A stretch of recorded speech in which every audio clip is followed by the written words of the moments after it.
Let's start with the tragedy in Hawaii. When we go on holidays, the last thing we expect is to be running for our lives, leaving everything behind. That's what happened to the Resler family from Sydney when a hurricane and fires ripped through the island of Maui.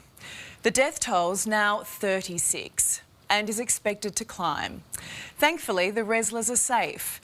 I spoke to Dad Justin and daughters Josie and Rachel just before they went to bed. Guys, we're just so glad you're safe. You've been through so much. How are you? Yeah, we're going pretty good. Exhausted. It's been a tough 24 hours, but it's good to be safe now, and yeah. How would you describe the past 24 hours? Oh, it was horrendous. It was long. Unbelievable. Yeah. Devastating. The poor town. I'm sure everyone's seen the footage now of Lahaina. Beautiful old town. It's just devastated. There's no town left, basically.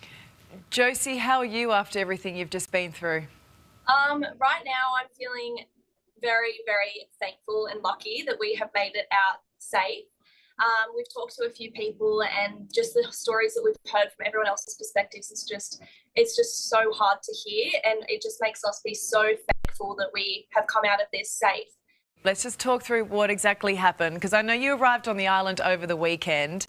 Then 2 nights ago, you're sound asleep in your hotel room, which we now know too that the town you're in has been wiped out by the fires. But you're sound asleep at 3 a.m. What happened? Basically, we were woken to this loud screeching noise, which was the colorbond roof, or the tin roof, just been ripped off from the hurricane, and it's woke us all up. And the kids came into our room just screaming, "What was that? What was that?" It was pitch black and 30 degrees, so it was pretty shocking to have the roof ripped off. We thought that there was some sort of explosion because of how loud it was. Rachel actually came out of the room and she was running to us. She's like, "Guys, what just happened?" It was just, our hearts were just racing. Oh, it was awful.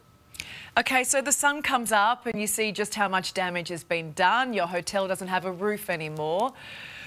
Obviously, you had to move. How was that organised?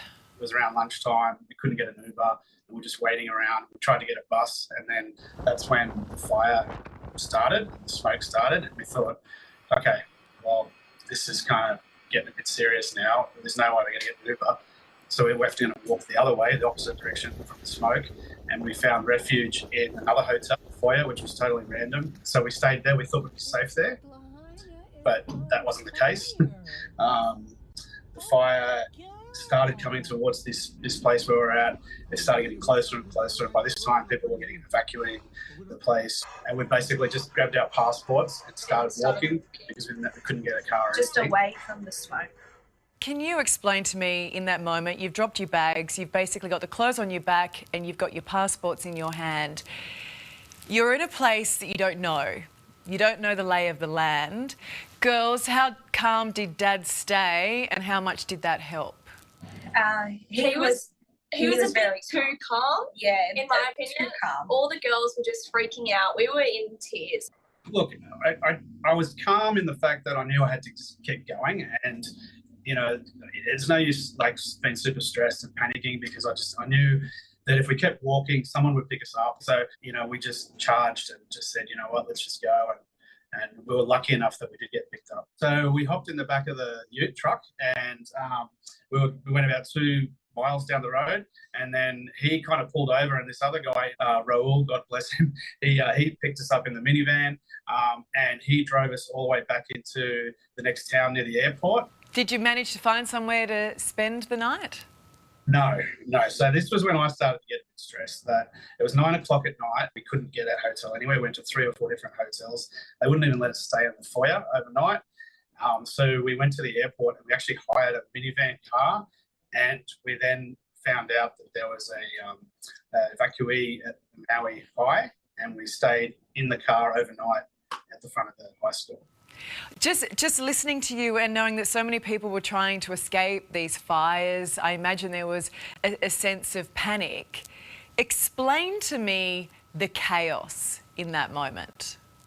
Oh, there was just people screaming everywhere, especially at the hotel. Everyone was just like, no one knew what to do. We just knew we had to get out of there. So just seeing that flame just get bigger and bigger by the minute was just like, wow, we actually need to start acting, you know, responsible. We got to get out of here. It was just so frightening. I was offered a lift in this one cupboard. She only had one spot, and I said, I can't leave my family. No brainer. Yeah. We're going to leave each other, that's for sure. See, that's the bit I struggle to get my head around. Like, you can see these flames and you can see the smoke and you know that's getting closer to you. How you feel in that moment, Justin? Oh, I never thought it would happen like this. I thought they would just put it out. I mean, it seemed like it was so far away, and it just happened so quickly. It's like, you know, one minute it was 100, 200 meters away. The next minute it's right on us, and we're like, okay, this is bad. So yeah, just so quickly. Do you reckon you're all in a little bit of shock still? Oh, yeah. Well, we had 2 hours sleep in the car last night, so that's probably not helping. No. But yeah, definitely a little bit shocked and at the same time relieved. Yeah, very. Do you feel safe now? Yeah. I felt safe as soon as we got that hire car last night, I think. It just made us feel so much more safer. Well, we now know that some people lost their lives, but others, and I'm sure you probably saw some of them in that evacuation centre, have lost everything, their homes, their animals. Yeah, no, it was devastating. You know, we met a couple, the 2 neighbours, these guys, and they were pushed into the water on Lahaina Harbour. So they were going against the flames, and they said they felt their skin burning, and they jumped, about 12 of them jumped in the water, and then the Coast Guard came and picked them up, thank God. So they were okay, but they lost their houses, lost everything, their pets. Yeah. You know, so we're lucky just losing a couple of suitcases and iPad, exactly. laptop. So yeah. To have that hurricane go through, so you've then got hurricane winds, and I think in Australia, right, we know bushfires. We've seen enough of them, but for those flames to be fuelled by hurricane winds, I can't imagine how terrifying that is. It was moving quickly. It was really quickly. I don't know, maybe 60, 70 kilometre winds, maybe more, and then hot, really hot, obviously. You know, fire winds, and it's devastating. I mean, it tore through the whole town in a matter of hours, and it's just devastating. So that the poor people have nothing now. And just for all that to be ruined, it's just so awful. I just couldn't imagine that happening to our home. Can I ask you, what has been the hardest thing to see?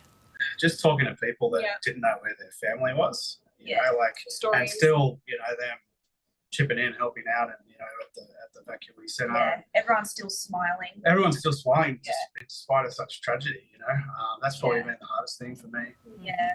Rachel, this wasn't how the holiday was meant to go, is it? Definitely not. It's Mum's 50th this week, so it's very disappointing for her as well. But yeah, disappointing to be amongst this for the Lahaina community as well and experience this with them. So what happens now for you guys? I imagine you were meant to be there for another 8 days or so. Are you now trying to get home?